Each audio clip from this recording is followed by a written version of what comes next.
सारा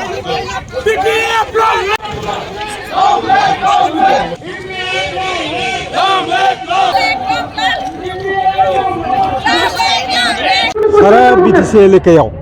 मोनफ्रोमबो जा ब्लक कमिटि दं बे ब्लक कमिटिफोराव मोनफा मोनफा जोङो रायजोनि मेल खुंदों जाहाथे जोङो शान्ति लाखिनो हायो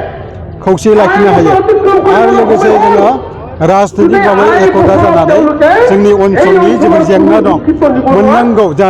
सासे नागरिक हिसाबै जोङो मोननांगौ बे मोननांगौखौ जाहाथे बिनो हायो बिख'नो हायो बिनि थाखाय राजनितिकभावे जोङो एकता जानायनि थाखायनो जोंनि बे मेलखौ जोङो खुंनाय जायो नोंथांमोना मिथिगौ प्रमद बर' सरकारा थांनाय समाव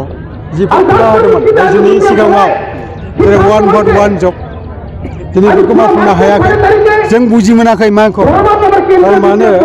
BPF दोलोआ सरकार खालामनाय समाव 40टा डिपार्टमेन्टआव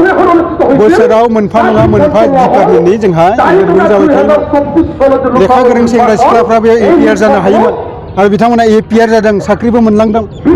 दा जे स्कुलनि खोथाखौनो बुं डिपार्टमेन्टनि खोथाखौनो बुं PWD मेडिकेलफोराव गोबां एपइन्टमेन्ट जायो शिक्षायाव गोबां एपइन्टमेन्ट जायो बे एपइन्टमेन्टखौ माने जोङो होगासिनो दंमोन दा दिनैबो जोङो बिराद दुखु मोनदों BTC एलेकायावनो दै शिक्षायाव टेट पास खालामनाया 6000 मानसि दं होननानै बिथांमोननि कमिटिया होनदों बे 6000 कमिटिनो दिनै भेकेन्सि थासेयावबो मानो होआखै साख्रि होनांगौ जोंनि बेकार समस्याफ्रा जोबलांनांगौ जों बेखौ लुबैदों दिनै बे आरायता बोसोर जानोसै बे आरायता बोसोराव प्रमद बर' सरकार बे खुंनाय समाव दिनै सेंग्रा सिख्लाफ्रा लेखा गोरोंफ्रा BTC निफ्राय मोनसे इन्टारभिउ होनो मोना कारना मा जों बिथांमोननाव सोंदों कारना मा जोङो प्रमद बर' मोननियावनो जोङो सोंथि सोंदों दिनै बेयाव लामा माने दलंफ्रा गाज्रि जाजोबनो हमबाय बेफोरनि सोमोन्दै सोर नायगोन जुदि जोंनि सरकारानो नायाब्ला सोर नायगोन जोंखौ जाहाथे BTC हिसाबै जोङो एक्सट्रा मोनसे पलिटिकेल मोनसे सेटआप जों मोनखाबाय बेफोरखौ नायाब्ला जों सोर मोनो दिनै स्कुल कलेजाव जुदि फैसा हराब्ला बे स्कुल कलेजफोरा बोरै मोजां एनभारमेन्ट जानो बेयावथ' एनभारमेन्टनि खोथा दङ जोंनि स्कुल कलेजफ्रा मोजां जानांगोन दा बिनि थाखाय बेफोराव जुदि फैसा हराब्ला बिथाङा आबसु जाबाय थानाय समाव मा खोथा बुंदोंमोन बे पार्टि दाखांनायनि उनाव मा खोथा बुंदोंमोन दिनै बेफोरखौ बिथाङा इमप्लिमेन्ट खालाम दाबो 2.5 बोसोर टाइम दङ इमप्लिमेन्ट दाबो खालाम सम दङ खिन्थु बेखौ खालामालाबासिनो BPF दोलोखौ रायबानो हाग्रामाखौ रायबानो डेभेलप जानाय नङा हाग्रामाखौ रायब्लानो जोङो साननांगोन दिनै फ्राय मोनब्रै जिल्लायाव जोङो 35 लक्ष मानसि जाबाय 35 लक्ष बे 35 लक्ष मानसिफ्रा दिनै मोजांहाय जोंनि गथ' गथायफ्रा शिक्षा दीक्षा मोननांगौ जाय इउनिभार्सिटि बारायबावनांगौ उदालगुरियाव जों बेखौ लुबैयो दा बेनि थाखाय माने मा बुंदों मा खालामदों जों बेखौ एख' माने जेबो माने बुजि मोनाखै ओंखायनो जोङो खावलायदों प्रमद बर' सरकारखौबो जों खावलायबावदों 2.5 बोसोर टाइम थानाय समाव बिथाङा पदक्षेप लानांगोन थारमाने जि खोथा होदों न'खर साख्रि होगोन साख्रि हो दिनै हायाखैब्लाथ' गाव बुंनायानो मिसामोन नङा होमबा गाव बुंनायानो मिसा न'खर साख्रि होना बुंनाय मानसिया जुदि गाव सासेबो होनो हायाब्ला गावहानो मिसा दानि प्रमद बर' होनना बुंनायानो मिसा जाहैबाय बिथाङा होनोमोनबा एकदम अमा मिसन लानानै फैनानै अमा मिसन लागोन हांसोनि मिसन लागोन दाउ मिसन लागोन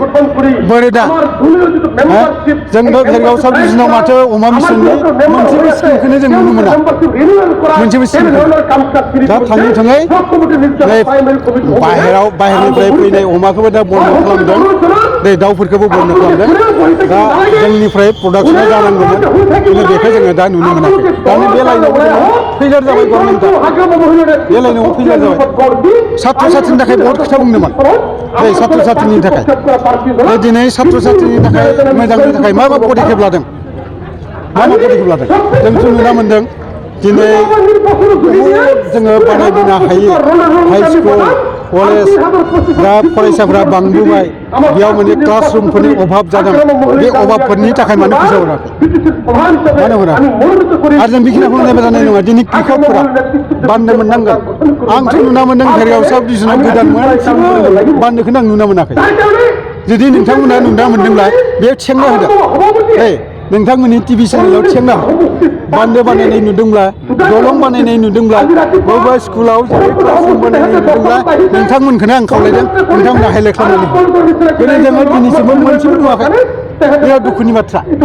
जों बुंनो हायो नै खैराबारि भेरगाव गाज्रि जाबाय लामाया जेबो पदक्षेप गैया भेरगाव खैराबारि गाज्रि ओरै जादों गतिके जोङो मालायखौ रायनायनि सिगाङावनो बुंनायनि सिगाङावनो गावसोरा मा प्लेनिं दङ बे प्लेनिं थानाय बाथ्राफोरखौ दै बुंनानै बुंनायजोंल' नङा मावनानै देखायनांगौ अब्ला जों बेखौ मोनो दा गतिके जोङो आरो बारा खोथा बुङोब्ला माने माबाला दिनै एखे बहाबा मा कान्ट्रिमोन बियो सुइजारलेण्ड बानायगोन सुइजारलेण्ड बानायगोन होननानै दिनै बहा थांखो अमा मिसना दिनै मा जाखो सात्र सात्रिनिफोरनि मिसना दिनै मा जाखो जोङो दिनै जेबो बुजि मोनाखै आरो गोदान मोनसेबो दिनै अनुस्थान प्रतिष्ठान गर होनो हायाखै बिथांमोन दा बेयो बिराद माने लाजिथावना बाथ्रा गतिके जों बिटिसि बाखिनि रायजोखौ जोङो खावलायदों जे हसाखै अनलि राजनितिक परिबर्तनबानो जाया पार्टिनि खामानि मावनायनिसो परिबर्तन माने रायजोआ नागिरदोंमोन बिटिसि बाखिनि रायजोखौ खामानि मावनायनि परिबर्तनसो नागिरदोंमोन दै सानदोंमोन मा हाग्रामानिख्रुइ बांसिन मावथों प्रमद बरुवा बांसिन मावगोन होनना सानदोंमोन नाथाय जों दा नुना मोनबाय बे 2.5 बोसोर जानोसै बे 2.5 बोसोराव खिन्थु हाग्रामानिख्रुइबो माने गैथ्रासो रायजो राजाफोरा बेखौ बुजि मोनबाय ओंखायनो जोङो रायजो राजाफोरखौ जों खावलायदों जे जोङो राजनितिकआवहाय एकता जानानै पुनरबार जोङो सिगांनि बायदि खामानि मावफिननो हागोन नामा बेखौ जोङो साननायनि मावलायनि जयै मावलायनि जोंनि फैबाय थानाय जेनेरेसनफोरखौ जोङो मोजां लामायाव लांनो बेखायनो जोङो रायजो राजाफोरखौ जोङो खावलायहरदों